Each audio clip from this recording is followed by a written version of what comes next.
Desde os tempos de João Batista, o reino de Deus é tomado à força. Todo aquele que se esforça dele se apodera.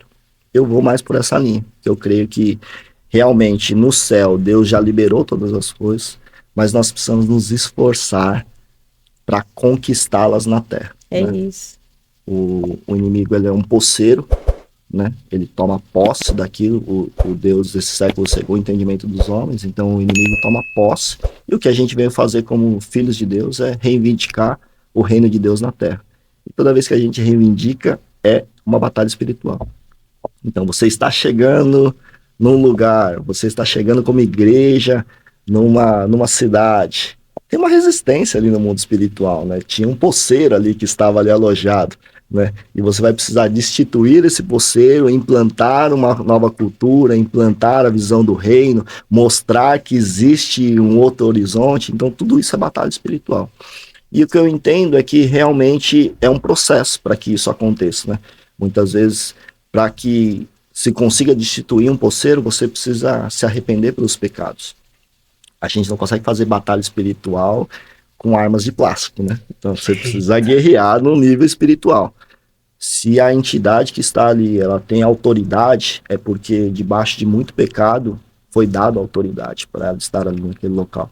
E o que a gente precisa fazer é destituir o poceiro. Para destituir o poceiro, você precisa eliminar a influência que ela tem de autoridade. Então, é um processo de transformação. Aí vai do feeling lá, sabe, do direcionamento do Espírito Santo, de falar assim, cara, aqui você vai guerrear dessa forma, aqui você vai guerrear daquela maneira. O Ministério Bola de Neve nasceu debaixo de oração, né?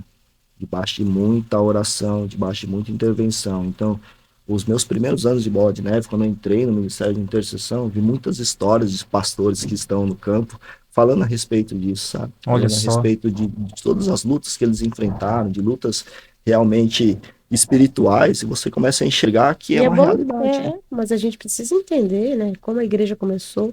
A igreja não começa assim, instalada.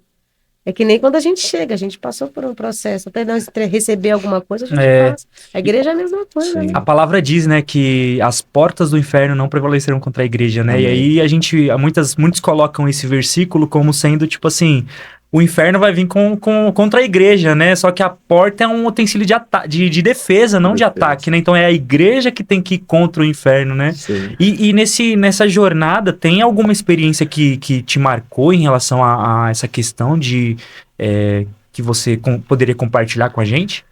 Cara, o que eu vejo é assim, ó, a gente, como igreja, sabe, olhando ministerialmente, você vê moveres do Espírito Santo, sabe, de oração, de arrependimento, que geram transformações. Eu acho que esse é o ponto mais importante. Às vezes a gente, como igreja, se sente estagnado, sabe? Você fala assim, cara, meu ministério não avança, as coisas não acontecem, sabe?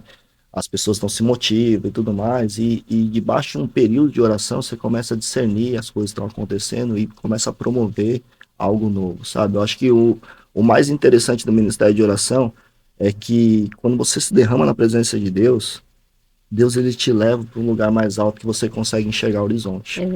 Às vezes a gente está muito limitado na circunstância, e a circunstância realmente é a estratégia do inimigo, né? Ele vai mostrar toda a circunstância, todo o cenário e vai falar assim, não tem jeito. E se a gente acreditar na circunstância, você automaticamente deixa de viver pela fé. E quando você olha a luz da palavra, cara, todos os personagens bíblicos foram pessoas que foram tiradas da circunstância e mostrado para eles o horizonte dos quais eles não imaginavam. Eu tô fazendo, o Ministério tem uma leitura anual da Bíblia, então a gente vem acompanhando o Ministério, mergulhando na palavra, que é justamente da leitura. E a gente está no livro de Êxodo, está mostrando um pouco da saída do povo do Egito, né? Então, quando você vê o propósito de Deus levantar Moisés para que fosse o precursor e direcionasse o povo à saída do cativeiro do Egito rumo à terra prometida, você começa a enxergar de que forma que Deus age, de que maneira que Deus realiza. E olhar para isso e realmente falar assim, cara, qual que era a expectativa de Moisés? Quando Deus fala assim, você vai ser a pessoa que vai enfrentar Faraó. Ele declara ali, eu tenho dificuldade na comunicação.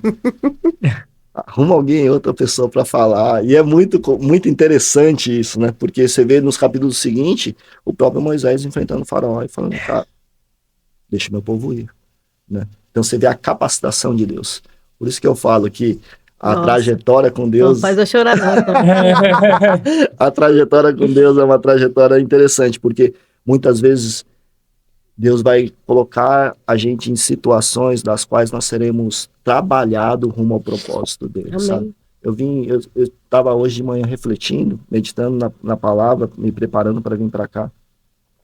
E eu falei, Deus, o que vai ser ali, né?